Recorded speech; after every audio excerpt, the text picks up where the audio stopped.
I'm gonna tell you how to play Temur Cascade, and we are starting right now.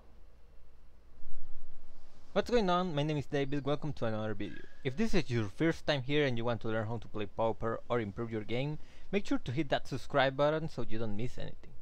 So let's get started. On Friday I was playing this deck on a Magic Online tournament, and I pretty much came up with it the day before, and I was testing within my own testing team, and yeah, it turned out that it's pretty great. So let's look at individuals. So we have the Cascade package, which includes an Altisor into Boarding Party. That's pretty much a staple on every Cascade deck that you will see around. Also, for card advantage, we have like 12 cards and potentially 16 if you want to count the Wood Elves. But let's look at just the creatures that can draw you a card when comes into play. So on turn 3 you can play Land Visionary. On turn 2 to 4 you can play Sarulf Packmate, and on turn 5 most of the time you can play Mold Drifter. So these are probability of the deck that when enters the battlefield you can draw cards. So it's basically a 2-for-1, and because your opponent has to kill it, and also it's a card that replaces itself. And in the special case of Visionary, also ramps you to the next turn, so that's pretty good. Also honorable mention for Wood Elves, because this was not at the first, but with this and the Coiling Oracle we have, and Land Visionary, we have in here 12 ramping spells, and it's very good because Wood Elves can ramp you into the new duels, because you can play Wood Elves into either a Highland Forest or a Rimewood Falls, which is pretty great because it means that you can fix your mana at any recent point, and that's why we run mostly Forest on the deck, but we will get there into a second. Also, Coiling Oracle can give you either ramp or card advantage, because it's another 2-for-1 in some of the cases, in most of the cases. Then as far as removal, we are pretty low on it, but we run 4 copies of Scred to protect us the early game. And also its synergize is very good because most of our lands are snow lands, and you want to actually kill some of the very big things like Gurmag Anglers, or things that normally can't be killed with a bolt. So this is pretty good.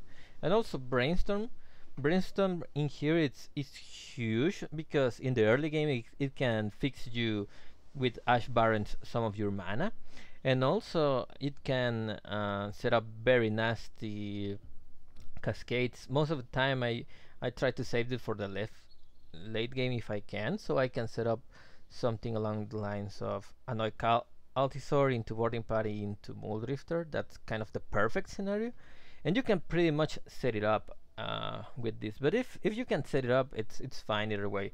But be aware that these brainstorms in here are basically very good because of that option of setting up basically a perfect cascade, because for 7 mana you're actually getting a huge discount, like 11 plus mana discount. But if not, it's always good to shuffle your library along with Ash Barrens, or to draw some lands in case you need it. Also, Pulse of Murasa is very good in both giving you more life and also either getting you back a land or returning a good creature, because since you only run 2 Altisors, you may want to save them for them, but pretty much every creature in here its value, and it's a 2-for-1, so it's very good. And also as a last spot, I added in Weather the Storm, because it can help preventing us from getting pretty dead by aggro starts. And once you stabilize in the board, you're pretty much in a pretty, I won't say I'm unbeatable position, but it's pretty hard to lose once you set up a very huge board presence with this deck. Also, I added in on sideboard 3 hieroglyphs, which probably I will cut just to 2, because ideally against Tron or Delver you will only side 2, but you really need 4 Pyroblast though instead of Hydroblast because of all of the blue decks running around. Also against Tron it's good.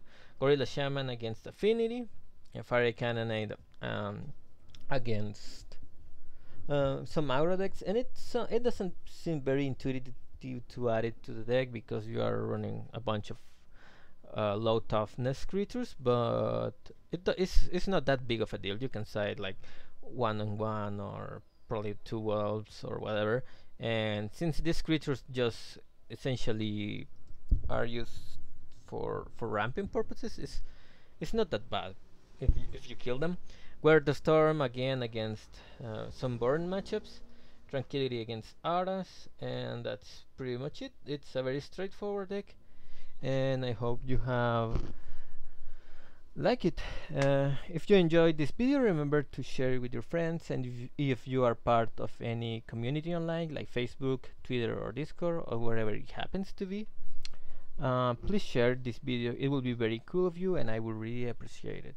Also, if you are not already subscribed, there will be a circle over here, and make sure to click on that to subscribe to the channel. As always, thank you for watching. I will see you next time. Bye guys.